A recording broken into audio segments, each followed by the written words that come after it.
Now we will move to another golden bull, the golden bull of Sicily, which actually... Sorry? And Jan, the floor is yours. I hope it is visible now. Yes, it's visible. Okay. Yeah. Just a moment, because not all the screens are showing the slides.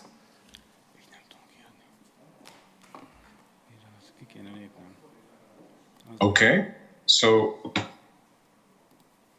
thank you very much. No, just a moment, Uh-huh. Okay, you can start.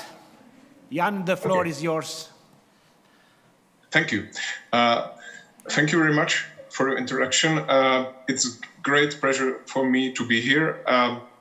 The anniversary of the famous Hungarian Golden Bull of Andrew brings us also to think about other historical documents as well. I was asked to speak about another Central European Golden Bull, the document issued in 1212, the so-called Golden Bull of Sicily. The anniversary of this Golden Bull of Sicily will be in September of this year. My aim is to provide just a brief summary from the point of view of a legal historian, and especially to commemorate it, to commemorate the Golden Bull of Sicily in general, and perhaps to attract the attention for its further research, because there are also some questions which are not fully clear. I have to note also that there are important Golden Bull of Sicily experts, I would say, who should talk perhaps here instead of me, especially Josef Žemlička or Martin Vyhoda in Czech Republic, or perhaps other scholars in Germany or Austria. So my presentation will be just a simple commemoration of this document. At the end of my presentation, I will also point out the main recent literature on the Golden Bull of Sicily, written, among others, also by these mentioned scholars. The Golden Bull of Sicily is, of course, not a document of comparable importance to the Hungarian Golden Bull of Andrew. That's clear. It is also not a similar document in the term of its importance, of its legal importance, and of its clauses. It's a different type of document. However, both documents have something in common. I would say it's their exclusive position in something I would call memory of the later centuries. They have in common their role as a kind of historical symbol of the national past. On one hand in Hungary, on the other hand in Czech Republic. Now, here is one more example. It's not very common to recall or to commemorate historical documents on banknotes, I would say. Despite of that, it happened in Czech Republic in 1994. Here you see the 20 crowns banknote. It's banknote from 1994, as I've mentioned, and at the top picture you see the idealized picture of Přemysl Otakar I, the King of Czechs, Rex Bohemorum, and on the picture below you see his crown, his royal crown, and above the crown there is something which is, if you look at it more carefully, it's this golden bull of Sicily. So it's not, of course, the whole document, just the bull itself, but it's quite interesting. I think it's not understandable for most of the users of the banknote, of the common population, but it is here as a historical symbol. And in 1993, 1 year before this new banknote was issued, the Czechoslovak Federation, the Czechoslovak Federative Republic, was divided. Both successor states, the Czech Republic and the Slovak Republic, tried to turn back, let's say, to their own national past again, to their own national symbols, and searched also for suitable symbols of their statehood, I would say. And while Slovakia, for example, emphasized the traditions of Great Moravia and Constantine and Methodius and so on, the Czech Republic sought to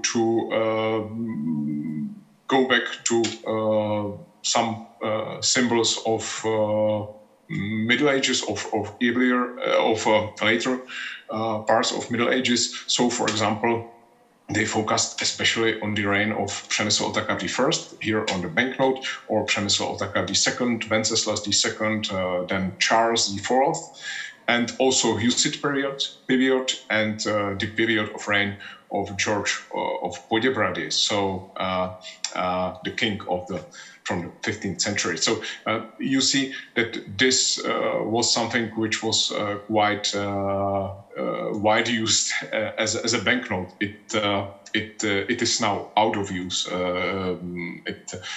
It was ended in 2008.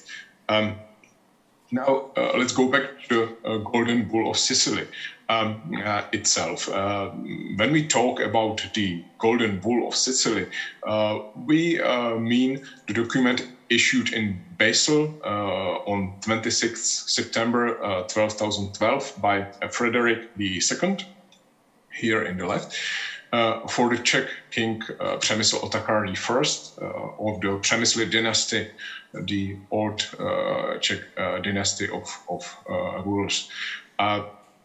Frederick did not issue only this one document that day, but the bull was accompanied by two other, let's say, less important documents, which I will mention further.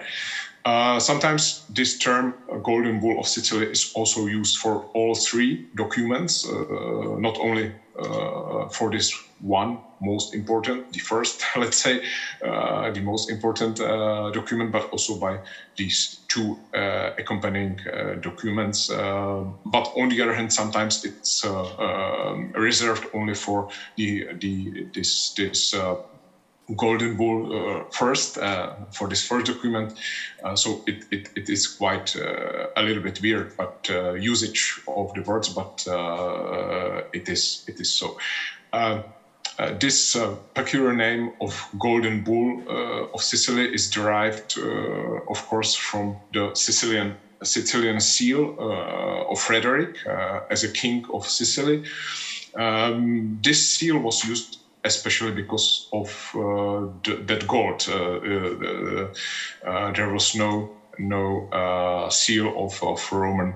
No Roman king or emperor in gold, so it's this symbolic of important document, and that's the reason for sealing it with this Sicilian seal.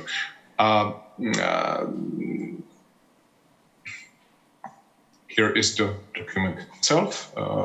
It's this first, the largest and longest text, and then you see more detailed pictures of the seal.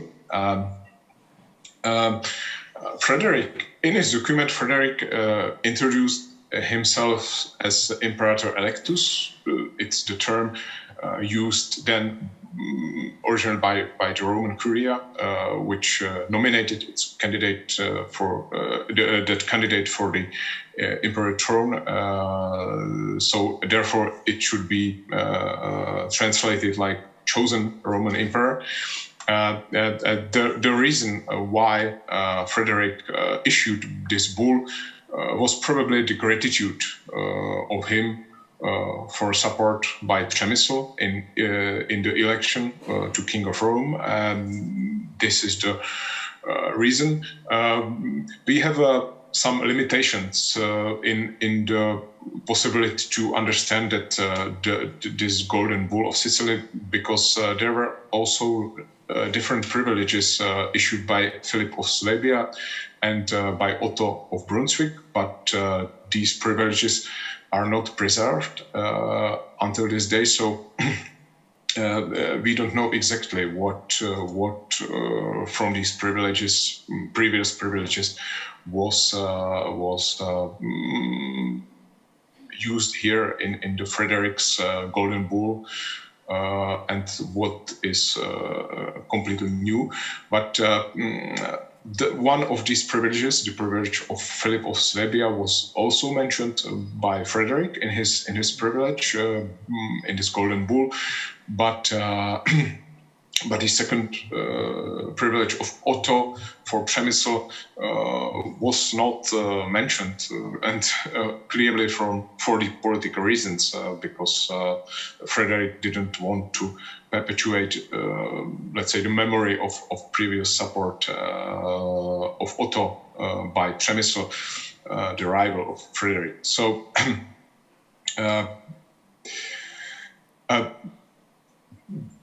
what this golden bull, what main issues are here in this golden bull? What was of the legal importance for Przemysl? Firstly, in this golden bull, Frederick confirmed those privileges, as I've already mentioned, granted by Philip of Swabia. We don't know which privileges. Then he recognized the rank, or the royal rank, the title of king for Przemysl and his successors on the throne of Bohemia. He confirmed that he would award these insignia of royal power to anyone who would be elected by Czech nobility, as the rulers of Bohemia were then elected by the nobles. Another very important point is also the right to investiture to the bishops of Prague and Olomouc, which was also confirmed. Then also some obligations. Basically, the Czech king was to be released of all duties towards the Holy Roman Empire in the future, except one important, and this is the obligation to send 300 knights for the Roman king in the case of the coronation journey to Rome, or to provide a substitute payment for this journey. So this was the only important obligation. Another, let's say, obligation was also the obligation concerning of imperial diets. According to the Golden Bull, the kings of Czechs were required to attend only imperial diets close to the borders of Czech kingdom.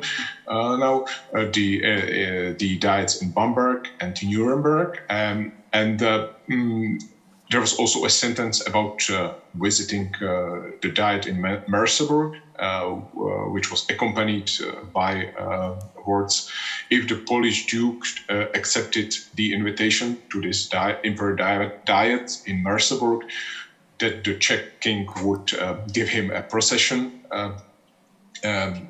as Czech kings sometimes did So it's somehow unclear, but this is also this relation to the Merseburg and to the Polish kings, Polish dukes. Sorry.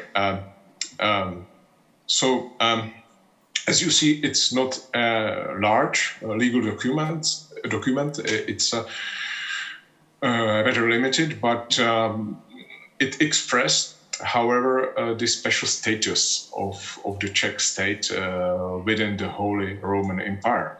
The Golden Bull of Sicily was interpreted as a guarantee of some kind of independence, internal independence of the Czech state within this Holy Roman Empire. And at the same time, it also offered to Czech kings some opportunities, of course, to more active foreign policy within the empire. But this was not the outcome of this Golden Bull itself, but of the political situation of the time, mostly. Basically, the Golden Bull was interpreted as a contribution for increase of power and prestige of the Czech kings, for increase of independence or semi-independence of the Czech state within the empire. It's also, it is of course the later interpretation, which is the most interesting thing on this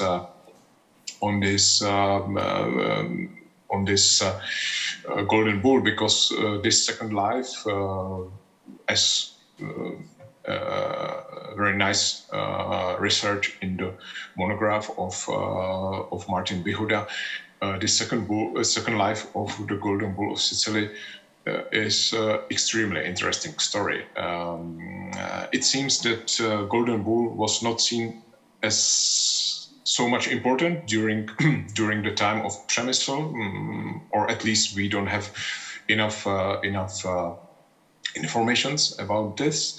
But later, Golden Bull was given a kind of important place in the concepts of Charles IV as a king of Bohemia, as well as emperor of Holy Roman Empire.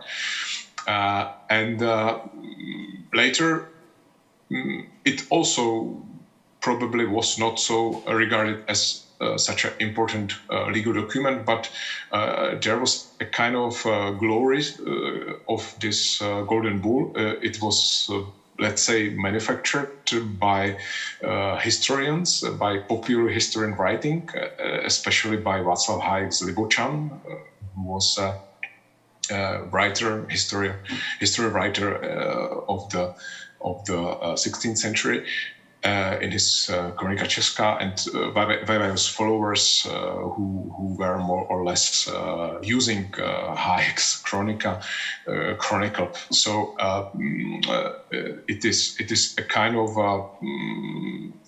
very important, but not so much research until the Bihuda's book, which was quite important for this understanding of the second life of Golden Bull.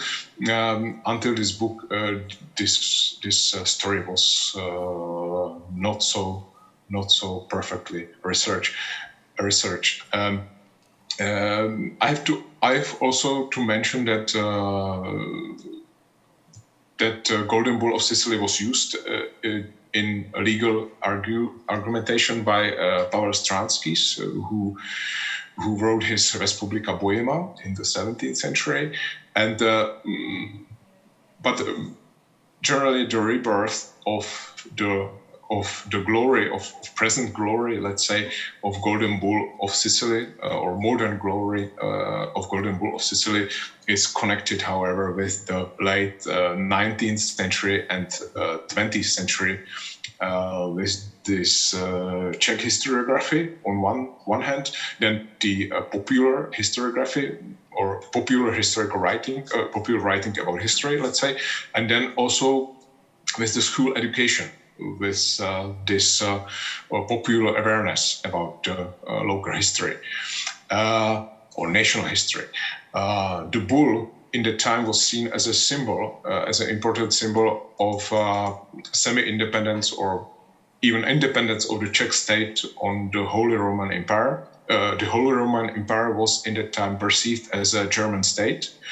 So it became a symbol of continuous emancipation of Czechs from the German, let's say, threat or from the German influence. So something extremely important for the Czech national movement of the time, and that's also the reason why this Golden Bull of Sicily became so well known and so popular. And of course, its name, it's very good, as you can remember it from school very clearly. It's a popular name. The Sicily is well-known island, so you can remember it very good. So most of the population today has some school knowledge about this Golden Bull, despite of the fact that it is probably not so clear what is this bull about. It's a popular name which everyone knows. So this is the heritage of the 19th century and also of the 20th century historical school education. One more at the historical document, the Golden Bull of Sicily, is now stored in the National Archives in Prague. It's also preserved as a national heritage, as special legal status of this most important legal documents and other historical objects. And you see that it's time to time it's visible, time to time it's remembered as a historical heritage, let's say, and it's quite a popular document until today among the Czech population. Also, the arrival of this document, of this Golden Bull of Sicily, to Prague in 1920 from Vienna. It was removed from Vienna back to Prague to the state archive of the time. So this was quite important. Let's say small but important act of some kind of historical revision or historical justice, let's say, perceived as an act of historical justice in the time. I see that my time is probably over, so I will end here. But here I have mentioned some or selected some important literature about the Golden Bull, especially this book of Martin Vyhoda. And here few articles. Of course, it's only a selection, but these two books have a large list of literature, so you can use it if you are interested in the Golden Bull. So thank you for your attention, and thank you once more for the possibility to speak here.